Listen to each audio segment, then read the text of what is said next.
Hello everyone, I am back at the shop and today I'm going to make the bracket that will hold the rear locker actuator switch and how I'm going to install it in the cab of the Jeep. But first, let me give you a quick update on where I'm at since my last video. So we got everything started here to do the axle swap. So we got the Jeep on the jack stand, wheels are out, and I have started to remove the components that need to come off. So the sway bar, quick disconnect, the shocks, so they're ready to be pulled off. Same thing in the rear, I removed the sway bar completely, and then same thing, remove all the bolts for the shocks. So that's where I'm at for the outside here for the axle swap, and also for the fuel tank skid plate. We'll do that at the same time when we do the rear axle, either before or after, probably before. And now let me open the hood to show you what I've done with the power steering reservoir mounting, like the final setup. So here it is, power steering is in, it's mounted, and I have my inline filter here. We flushed the whole system and I have gave it a try. I went get some gas and some parts. So far so good. I think it's gonna work. There is few things that I would have liked to be a little different here. More specifically, the filter is kind of really close to the shroud. It's actually touching at the bottom, so it shouldn't create any issues, but it would have been probably a little better to space this out a little bit more. But I think it's gonna work. If I don't like it, or if it vibrates, or if anything happens that I don't like, I'll just remove the filter and just put a line going from the steering gear to the return hose here. But yeah, pretty happy the way it turned out. So that's it for the quick update, and now let me show you what I'm going to do today. So let me get in the cab. So if you remember, I mentioned that I will be replacing my rear axle with a Dana 44 with an aux locker, and I decided to go with an air actuated locker for the simple reason that I have an onboard air system in the Jeep. So I have the compressor right here in the back, and hidden underneath here, I don't know if you can see it, but I have the like an air tank. So what I have to do is to run an air line from the air tank to this switch. This is the switch that came with the locker. So I need to go from the tank to the switch, and then from the output of the switch to the rear axle. And there is something that's gonna make my life so much easier. It is that I already have an airline coming in the cab. So this is steering wheel here, and right there I have I installed this valve here. This is for my truck horn, and so I have the input line here at the top, and then my output line here. So the good thing is as well is that I installed in the back here, not in the back, but by the door here on the passenger side, I have a pressure regulator because I didn't want to go 200 psi in the in the valve here.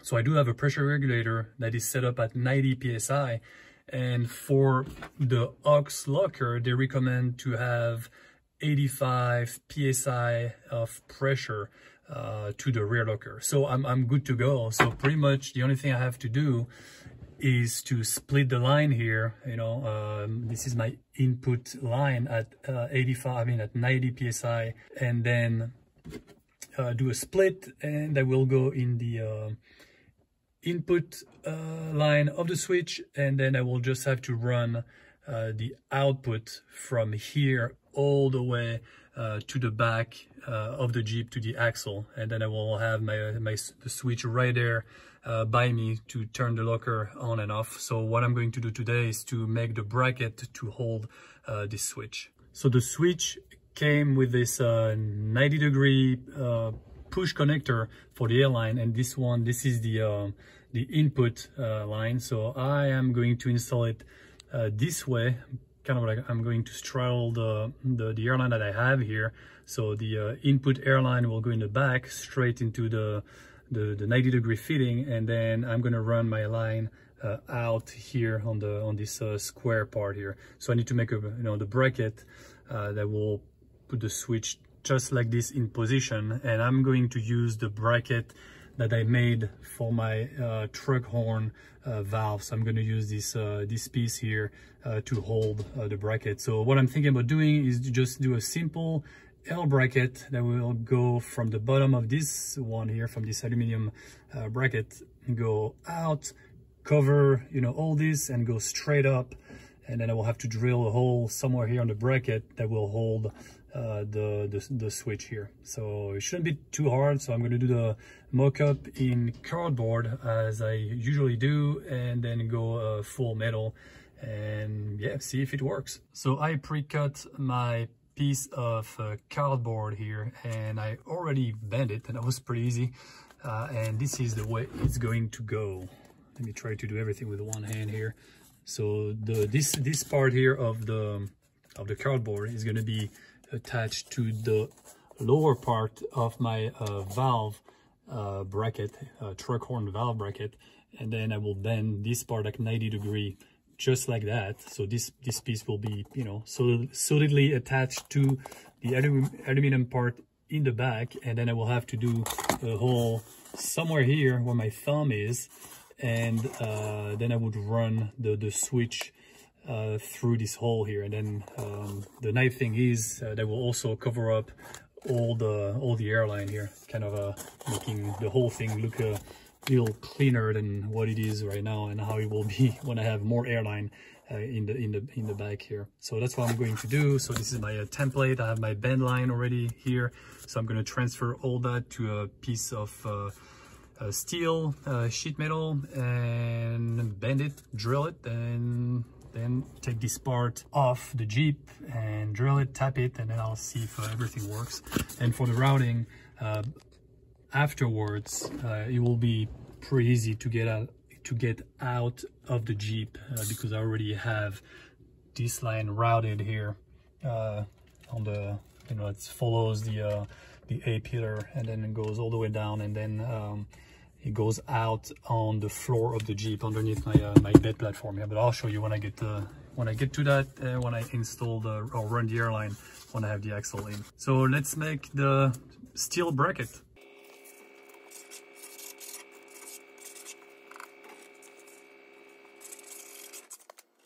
So I have the shape of the cardboard template traced out here, and my bend line, so I'm good to go. Let's cut it and bend it.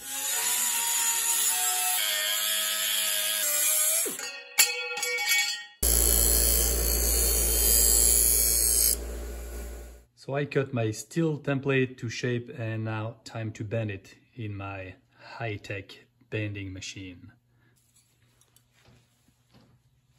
So my bend line is aligned, and I want to bend the bracket 90 degrees. So now, action.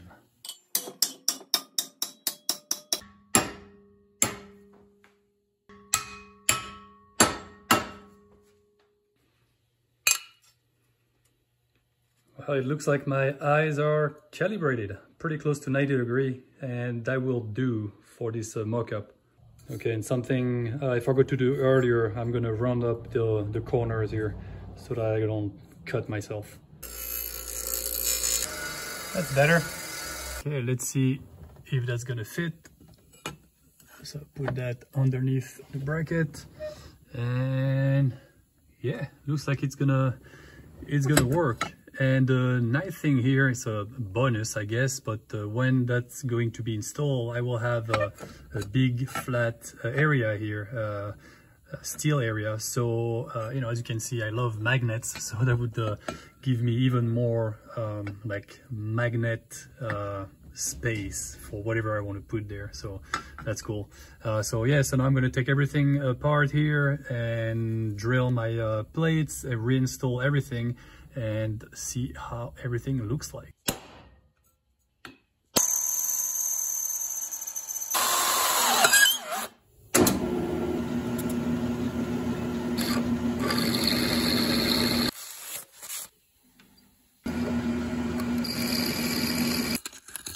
I am done drilling all my holes on the metal plate here, the steel plate. So I have the two ones here at the bottom for the aluminum bracket with the valve on it. So that's going to go on the back side. And at the top, I decided to drill 2 holes for the switch, just in case one day I decide to put a locker on the front axle. Then I have, you know, the hole ready to go to install another one of these switch here. So that's the way it's going to be mounted. Let me show you. Right, so the switch will go from the back side here, put in the hole, and I have this little really thin nut that secures the switch on the bracket, and it will go just like this in the back. So I don't know if I'm going to use the top hole or the bottom hole for this one. We'll see. So now what I have to do is I already punched the location of my 2 holes here. So I'm going to drill these 2 holes and then tap them, and then I'll be ready to reassemble everything and see if everything fit. So let's do that.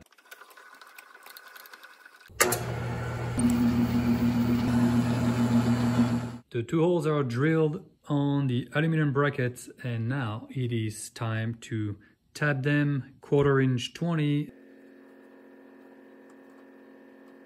And I'm good to go. I didn't even break the tap. It went pretty smoothly. So now let's put everything back in the Jeep. Okay, I put everything back together and it works really well. So it's kind of a big piece here of metal just for the switch, but that works really well. And because I have this big surface here, now I'm thinking I will probably put some auxiliary lights. I have some LED lights that I want to install, so I might have to remake this bracket, maybe make it a little wider, push it back like a little bit so that I can put some rocker switch here, and then that will be like a I don't know, control center for some of my accessories. So for the lockers here, you know, for the rear, and maybe if I get a front locker one day, then, you know, have the whole ready here, and then here I would have my my rocker switch for my auxiliary light. So yeah, think about it now, but for now this is gonna work perfectly. Yeah, as you can see, this is my hard to point at stuff here. My intake line will go right here, and this is my output line that goes to the locker here on the right hand side, and everything will clear. And if I put another switch for a front locker in the future, then it will go slightly lower and it will still clear and straddle this fitting here. So yeah, I'm good for now, and it's pretty solid. That's not going anywhere. So I'm pretty happy with this mounting bracket for my locker switch. So I'm gonna call it a day. And yeah, I didn't have time to route my airline from the switch all the way to the rear axle, but you know, that's fine. I'll do that next time I'm at the shop. So thank you all for watching, and well, I will see you in my next video. Cheers.